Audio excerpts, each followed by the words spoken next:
काम किया है काम करेंगे, जन जन का सम्मान करेंगे और झूठे वादे नहीं करेंगे, ये कहना है ग्राम सभा अलाउद्दीनपुर के मान सम्मान स्वाभिमान और वर्तमान प्रधान अहमद अली जी का। तो भाइयों बहनों याद रखिए, इस बार भी किसी के झांसे किसी के बहकावे में नहीं आना है।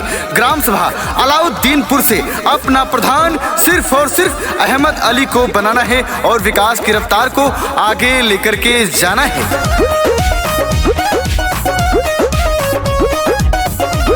कहती है जनता सारी कर ली सबने तैयारी, अहमद अली जीतेंगे फिर से है इनकी बारी। कहती है जनता सारी कर ली सबने तैयारी, अहमद अली जीतेंगे फिर से है इनकी बारी। हाँ, अलाउद्दीनपुर की जनता ने ठाना है, अहमद अली को फिर से जिताना है, प्रधानी अपना फिर से बनाना है, सारी जनता ने फिर से ये ठाना है। ग्राम सभा अलाउद्दीनपुर में अहमद अली प्रधान जी ने हर पात्रित व्यक्तियों को कॉलोनी देने का काम किया है, हर पात्रित व्यक्तियों को विधवा वृद्धा विकलांग पेंशन देने का काम किया है, गली गली में आरसीसी रोड बनवाने का काम किया है, हर घर में शौचालय बनवाने का काम किया है।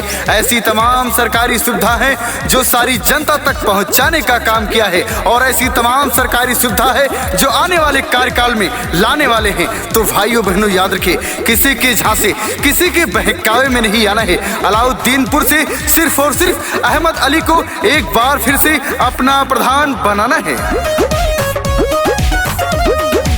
गली गली बिजली पानी सड़क बनवाए हैं, सरकारी सुविधा का लाभ सब दिलाए हैं। गली गली बिजली पानी सड़क बनवाए हैं, सरकारी सुविधा का लाभ सब दिलाए हैं। विधवा विकलांग वृद्धा पेंशन है दिलवाए, सारी सरकारी सुविधाएं जन जन तक पहुंचाए। हाँ, सारी जनता को फिर से बताना है, अहमद अली को फिर से जिताना है, प्रधानी अपना फिर से बनाना है, सारी जनता ने फिर से ये ठाना है। दादा ने ठाना है, दादी ने ठाना है, माताओं ने ठाना है, बहनों ने ठाना है, इस बार किसी के झांसे किसी के बहकावे में नहीं आना है। ग्राम सभा अलाउद्दीनपुर के मान सम्मान स्वाभिमान और गरीबों के मसीहा गरीबों के हितैषी सबके सुख दुख के साथी वर्तमान प्रधान अहमद अली को एक बार फिर से अपना प्रधान बनाना है। ग्राम सभा अलाउद्दीनपुर चमकाना है। कौनो विरोधियन के लागी न दउआ, अहमद अली फिर से जीती है चुनौआ। कौनो विरोधियन के लागी न दउआ, अहमद अली फिर से जीती है चुनौआ। भैया मेरे बहना मेरे आपस मेरी विनती, कोई विरोधी टिक ना पाए होने लगे जब गिनती। हाँ, चाचा चाची दादा दादी ने ठाना है, अहमद अली को फिर से जिताना है, प्रधानी अपना फिर से बनाना है, सारी जनता ने फिर से ये ठाना है।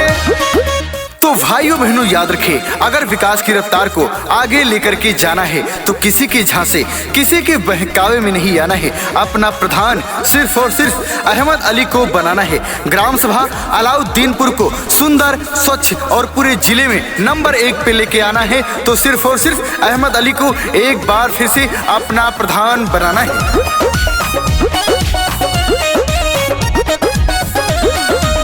काम किया है और काम ये करेंगे, जन जन का सम्मान ये करेंगे।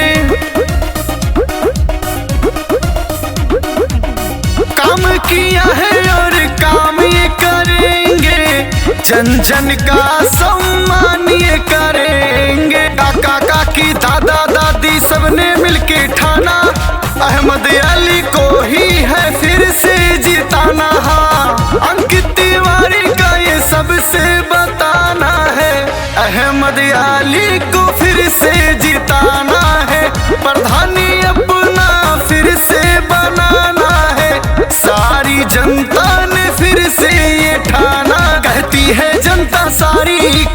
सबने तैयारी।